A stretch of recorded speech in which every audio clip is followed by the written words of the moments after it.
All right, welcome back, everybody, to another edition of Chasing Ghosts. This is the video series where I talk about those hard to find comics, those impossible to find books, those things you just don't see on the wall when you go to your LCS. These are just rare, really obscure kind of books sometimes that are just not easy to go digging out. Now, this week I'm doing something a little bit different, and these shouldn't be that hard to find, but some of these really are for one reason or another. So if you want to see what books I'm going to be talking about this week, just hang on for a few seconds after the break and we'll get it right into it. But first, please make sure you let me know what you think in the comments. Like, subscribe, hit the alert button so you don't miss anything. Make sure you're checking out the live shows on Wednesdays and Sundays. Join the chat and have some fun talking comics and Star Wars with us. And like I said, if you want to see this week's selection of books, just hang on for a few seconds after the intro and we'll get right into it to see which ones are ghosts and which ones are just hard to find.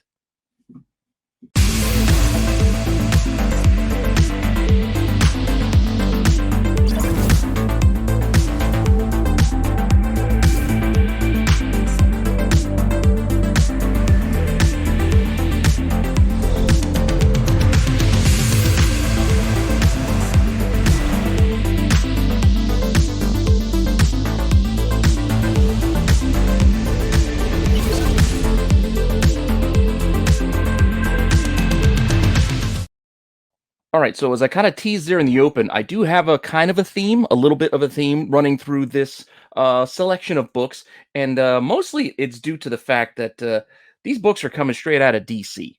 Yeah, I know DC's not everybody's favorite with comics right now, but there are some really good DC variants, and especially some incentive variants that you should be paying attention to if you aren't already. These are the things that people are ignoring right now because nobody's looking at DC. So this is why I like to shine a little bit of a light and talk about some of these books because some of these might be just tucked away in boxes out there. Because the thing about this list is that we are talking about easy to obtain incentives. These are 1 in 10s.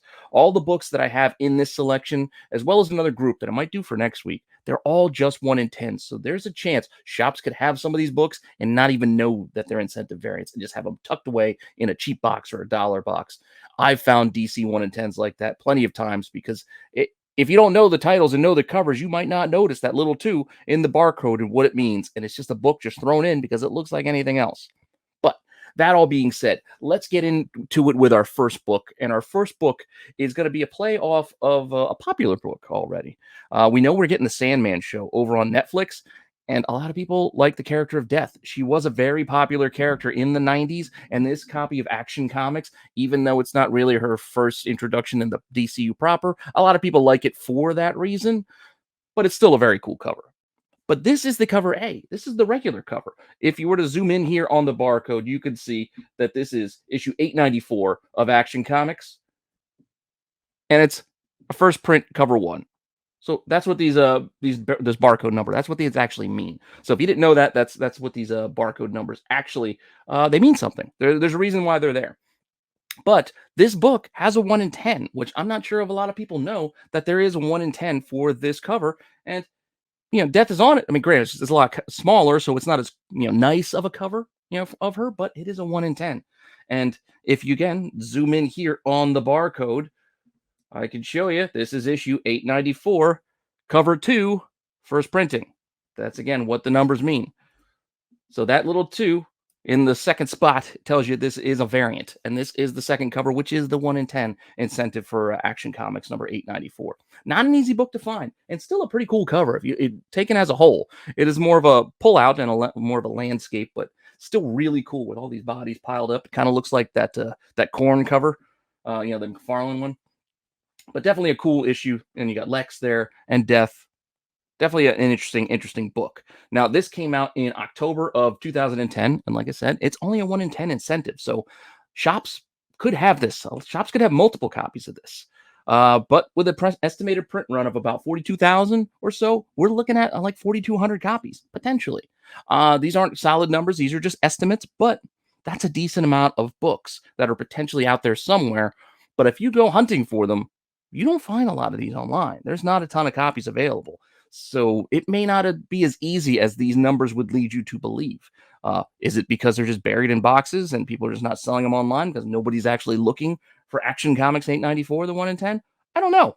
But we look in the census for this thing. We do see there are 25 graded copies, 21 9/8, a couple of 9/6s, and then a couple of others.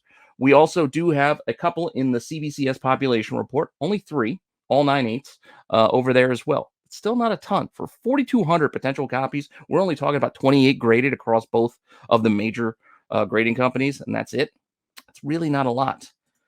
And as I was mentioning before, if you go looking to see what's listed for sale, there are a couple. There's 3 out there right now, and it ain't cheap. So maybe it's just because I wasn't super aware of this book before looking into it and researching a little bit, but $115 to $205 raw for this thing, and it's a 1 in 10. It may not be that easy. It may not be that easy to track down. And we can also look at what's sold recently, and there are copies that sold. I'm not going to go and pull in the actual best offer accepted prices. You get the idea. You can see copies selling for $155. Best offers on 100. Best offer on 95. Best offer 250 on CGC38, which might be a deal there. So definitely an expensive book, and only a couple of copies out there. So not easy, but maybe not impossible. But again, we're talking these are 1 in 10s. So some of these may not have, they may have like a larger print run than you would expect because the incentive ratio is so low that the copies available, tend to go up. Now, next up on our selection of books is another one that's a 1 in 10. This is Salvation Run number 7. This is a pretty awesome Joker cover. I dig it. It's kind of creepy. This is the Neil Adams variant. And this was in June of 2008. Like I said, another 1 in 10. So the estimated print run on this book was only about 28,000, which means we may have 2,800 copies or so out there. And when we check the census for this, we do see there's a decent number. I mean, a Joker cover like this, probably gonna be a lot of people grading it. And we do have 96 in the CGC census, 54 9/8, 39 sixes, and then a few others. And we even have a few in the CBCS population report where we have 11. We have 5 9/8, a couple 9/6s, and then again, a few others filling that out. So definitely over 100 across both grading companies for this one. Now, copies available, there are a few out there. Just some of the examples. This is also an expensive book. This is $100, 140 raw, 9/6, 315, 9/8, $800 asking prices. And these are the 4 of the 6 that are currently available when I ran my research just yesterday. So there are copies out there. It's just pretty pricey. And hey, sometimes these may not be ghosts, but these may be books that you didn't know of, and now you are aware of it, and you can go check your shop and be like, hey, you know what? I think I saw this in a box for like $10, charging ratio price for you. Maybe you find a cheap, you get a nice cheap buy on something you just weren't aware of that's just been sitting there for ages. Who knows? But when we look at what actually also sold recently on this, we can see this thing has sold for 6 bids, $67, 9/6 for $200, a couple of raws for over $100, $112, $135 over the last couple of months. So this book also does sell as well. Not a ton of sales, but there are some sales to be sure. Now, those were just a couple of DCU proper kind of stories, kind of books that I just kind of want to intro this. I know, again, DC is not everybody's favorite, but there's a lot of good stuff in DC, and it's not all just with the superhero universe stuff. Some of this stuff is in the little quiet corners that you may forget that were actually DC and or Wildstorm books. And we're going to go to one of those little corners, the little Western corner, and we got Jonah Hex. Now, Jonah Hex was a series that I'm surprised it ran as long as it did. They think it was something like 70 issues on this, but issue 50 has a 1 in 10, and this thing is tough. This is tough. This is a Darwin Cook, pretty cool cover just on its own. If you just look at it, it's a pretty striking image, pretty cool Darwin Cook Jonah Hex. This came out in December of 2009. Like I said, it's a 1 in 10, so it is not a high ratio. This should be potentially in a shop somewhere, even though the print run on this is kind of small. The overall print run on this is estimated about 15,000. So we're looking at maybe 1,500 copies for the 1 in 10, which still isn't for what we do here. If you've watched this series, this 1,500 is usually one of the higher numbers that we actually cover. But in this case, this isn't getting on the lower end because we're talking about 1 in 10s. Now, when we go over and check the CGC census, there is only one copy in the census, and it's a 9/2. So there's not even a 9/8 in the census for this book. Interesting. Definitely interesting. And there was nothing over on the CBCS population report for this book. So one graded copy and it's only a 9/2. There's some room for somebody to go out there and get that first 9/8. But if you go looking, there are none out there right now. So good luck. Good luck finding it. No copies available currently. They're probably out there. Maybe this video will pull some out of the woodwork and people try to make some money. I don't know, but no copies right now. And when we look at what's sold the last few months, there were a couple snuck out of there. Look, $50 in December. Back in November, somebody took a best offer on 35, and also in November another $50. But that best offer on $35 looks like a steal to me, because this book just doesn't exist out there. Because like I said, there's none. I went looking, and I think Ben Stein has talked about this book before. I think that's why it was rattling around in my head. I don't remember for sure where I remember hearing about this one, but I'm pretty sure this was a Ben Stein ghost book that he's talked about before. But that all being said, this isn't the only 1 in 10 from that Jonah Hex series. There was another issue just a few issues later. I don't know why this particular issue, 56, called for a 1 in 10, but it does have that pretty cool cover. I mean, look at that, like kind of a blacklight kind of vibe going there on the horse and in the scars. Like, I don't know, weird for them to go with that to kind of a blacklight thing. Oh, I guess maybe it's because of the motion picture at the time, that the Josh Brolin version of the movie. Maybe this was to help promote it. They were trying to pump out some more books. This was June 2010. Again, another 1 in 10. But as much as they might have been trying to promote Jonah Hex, this still only had an estimated full print run of what is this, 13,441. So we're looking at about 1,300 potentially of the incentive. That's not a high number at all. So this thing is still tough. Checking the census, this one actually has 2 in the census, a 9.8 and a 9.6, and that's it. And nothing over on the CBCS population report for this particular book. And if you want to go shopping for this thing, there are 2 copies right now. You got one out there for $60 and $54.11 with $20 shipping out of the UK. So you're looking at 60 to 70 for this thing raw right now for this 1 in 10, which maybe it's not a bad price. I don't know. It will depend. If Jonah Hex becomes popular again, these are definitely 2 books that people will look for. Because, I mean, Jonah Hex don't have a lot of variants. Jonah Hex don't have a lot of key type books that people go out hunting for. But he's also not the most well-known or most sought-after character either. So you got to play that kind of game of, people may not care for years, and then all of a sudden they do. Who knows? So only go investing in things like this if you really want it or you really believe in it. I'm not buying at these prices. Like I said, I see these. It might be worth it, but I'm still not dropping 50 to 70 bucks personally for this raw cover because I just don't like Jonah Hex all that much. Though if I did find this for cheap, I'd automatically scoop this up just in case. But what's actually sold to kind of see what the market is as far as sold copies, we do have a few sales. Look, one sold in December at auction for $7, $7.83. Best offer for $37.50 in November. Also in November, a best offer on $40. This thing is sold for cheap. I mean, $8. I'm probably in for $8, even though it did have $18 shipping from Canada. I don't know. Still seems like it's not that bad of a price for this 1 in 10. Now, we are going to move on now to our last little subsection of this.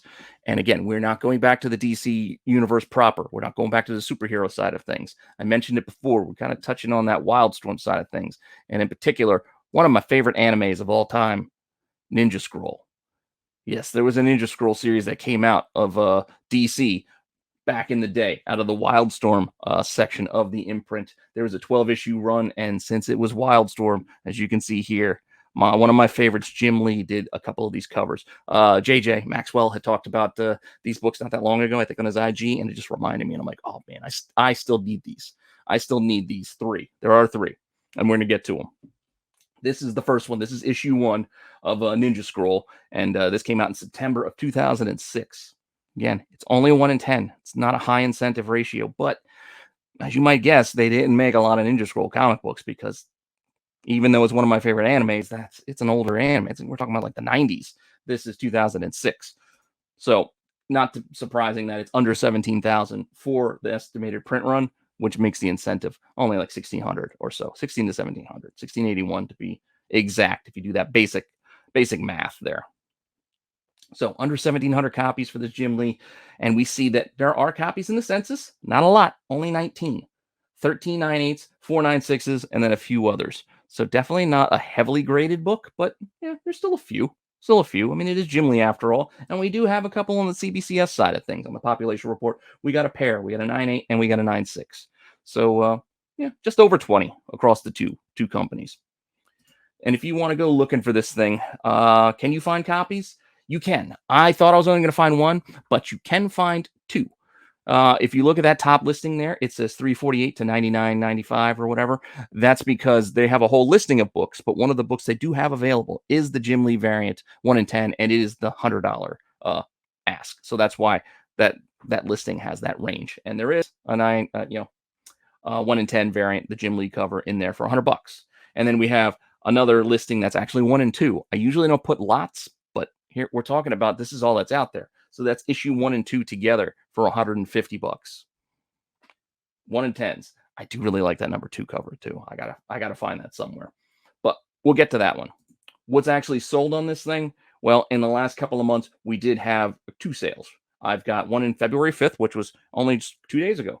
11 bids, got one up to $60 plus shipping. And then back in December, $60 best offer, not best offer, $60 buy it now. One sold straight up. So you can see it's about $60 book. Even though right now the 2 copies up there are 150 for a pair of 1 and 2, and then $100 for just the one. So might have to wait it out to kind of hit that kind of market rate. You might have to wait for a third to show up at some point, but who knows? Maybe you get lucky. But as I was saying, issue 2 is probably my favorite of this group, and it is a cool cover. I don't know, there's something about it. I'm a big fan of the samurai, like the samurai vibe, samurai look, ninja scroll, ninjas. I'm into this kind of thing. So this is a pretty awesome cover to me, this Jim Lee. And another one I'm going to keep looking for, but not easy to find. This was November of 2006. And again, another 1 in 10 incentive. Again, all of these are 1 in 10. So I know I'm being redundant saying it's 1 in 10, but I just want to make it clear. That's what we're talking about. So when there's 12,000 copies of the full estimated print run, we're still only talking about 1,200 potentially for this variant. Potentially. Again, these are estimated. Who knows for certain how many were actually printed, how many made it, survived, etc. When we look in the census, there are only 5 of this one in the census with 2 9/8, 9/6, and 9/4, and it looks like a 9/0. And that's it. That's all 5. And there is a copy over on the CBCS population report. It is issue 2. There is 198. So we got 6 total across both grading companies for this book. Not a lot. Definitely not a lot. Only 3 9/8s. 2 on one and 1 on the other. Definitely not an easy book to find. And when you go looking, you'll see that there aren't a lot out there. There's one for 70 raw, and then there's that same $150 for the pair of 1 and 2. It's also best offer, so maybe you can make an offer and can make a deal. I don't know. Maybe after I'm done filming this, I will make an offer, and then you guys will be like, "What happened to that one?" And I'll be like, "I'm the one who bought it." But I don't know. We'll see. I could use some of that whatnot money. I did have a whatnot sale over the weekend, and I'll probably be doing another whatnot sale at some point too. So if you're interested in that kind of thing, I will occasionally try to do a whatnot sale and just kind of clear some of these extra comics out there. You guys can get everything starting at $1. But selfish self-promotion aside, we still have one more book to finish up our Chasing Ghosts for this week. And after we see what this sells for, and issue 2, $12.50. Somebody got one. I can't believe I missed this. This was right before I was running my numbers, so I missed this sale. $12.50 with 7 bids. $12.50. Somebody got this for on February 5th, just 2 days ago. I was getting these numbers on the 6th. I was getting these numbers yesterday before the Star Wars show. And there we go. Man, missed out. Definitely missed out. But, it happens. It happens. Sometimes you just miss that window, especially when you're talking about tough books like this. One in particular, the Adam Hughes, Big Trouble in Little China. I've been waiting and stalking eBay forever, looking for one. I finally won one. An auction went off. I ended up winning. So I'm finally getting my Big Trouble in Little China Hughes. I'll show that off as soon as I get it. But sometimes that's what you got to do with these harder to find books. You got to be patient and you got to be ready. You got to be waiting. You got to stalk the internet waiting for it. Set those alerts, set those search results so you check to see if any new ones pop up. But that tip aside, let's get to our last book. Again, another and last Jim Lee cover. This one is pretty cool too. This is a challenger for number 2 as a cool cover to me. I love the red dead skull kind of behind him as he's laying there. Pretty awesome. This issue 3 is December 2006, as you might have guessed, and another 1 in 10. Print run is dropping still. Only about 10,000 copies of this one for the full print run, which makes the incentive only about 1,000 copies on this one. So this one's getting even tougher than the first 2. When we check the census on this Jim Lee cover, we see that there are 7 for this one. There are 4 9/8s and 3 9/6s in the CGC census, and there were none over on the CBCS side of things. So that was it. Still So pretty close to what we saw with the issue 2, but uh, still not a lot. And when we go shopping for this, they're not out there right now. So this one's not out there. This one's not available at the moment. So I guess I, like you, may have to be patient if you go looking for this as well, because right now we got nothing. And we want to see what this thing sold for, to see if somebody else snuck one for like $12.50 over the last couple of days. That did not occur, but $25 buy it now still seems like a good deal to me back in December. But who knows? We'll see. We'll see if any more of these pop up, come out of the woodwork. But that's it. That's our list for today. Hopefully, you like this little dip into the DC side of things. I know why I'm Marvel heavy when I talk about most of the comics here on the channel, because that's the stuff I buy mostly. I probably bought 70% Marvel, maybe like 10% DC, and like 20% indie type of stuff, books as far as what I actually buy and collect. But I still like all this stuff, and I still like looking into it and seeing things that I should go hunting. And these are things that I feel like I need to go add to my watch list and keep my eyes out for. But if we're going to make our call on which of these are actually ghosts and which of these are hard to find, given that there are a few copies of some of these, we got to call most of them, at least these 5 from the Action, the Salvation Run, the 1 Jonah Hex, and the 1 and 2 of the Ninja Scroll. Since there's multiples, we're just going to call these hard to find for right now, even though they are borderline, especially those Ninja Scrolls. They're borderline considering 2 of them share a listing. Like there's one copy, and then a lot of 2. So that's really bridging that, that's towing that line of, is it there? But I've said it before, I'm sticking with it. 1 or none. 1 or none, I'll give you the ghost call at the end. And that means, at least for this week, as of right now, I mean, this could change the next week. Who knows what might get listed and what might get sold, what might get purchased. But as of right now, when we're looking at this stuff, these 2, the Jonah Hex number 50 and that Ninja Scroll number 3, those 1 in 10s, there's none out there right now. So I feel comfortable, at least right now, calling both of these ghosts. Disagree if you want to. Let me know if you have any of these books. I'd love to see it. Tag me on IG. Show it off. I love to see this stuff. I love to see everybody else's collections. Makes me have hope that I'm going to find some of these things too. But that's my list for this week. Hopefully you enjoyed that. Thank you for stopping by and checking out the channel. Hopefully you're enjoying the channel and you like the other shows we got going on here. As I said, make sure you check out those live shows on Wednesdays and Sundays. Tag me on Instagram if you have any of the books on this list. Make suggestions in the comment section here. Send me a direct message on Instagram. Make a comment again on the video below. Let me know if there's books that you want to see covered that you think are really impossible to find books. Plenty of you have given me plenty of suggestions. I do have a nice long list, and then I'm looking at IG. I'm seeing other people post about things. I try to give credit when I remember, and credit's due. But make your suggestions, and I'll add it to the to-do list, and we'll get to them, because there's still plenty of good books to cover that I haven't even touched upon. So even though we're 39 episodes into this series so far, still got a lot more to come, and hopefully you're liking it, and we'll continue to watch. And with that being said, I will see you guys soon with some more content. Later.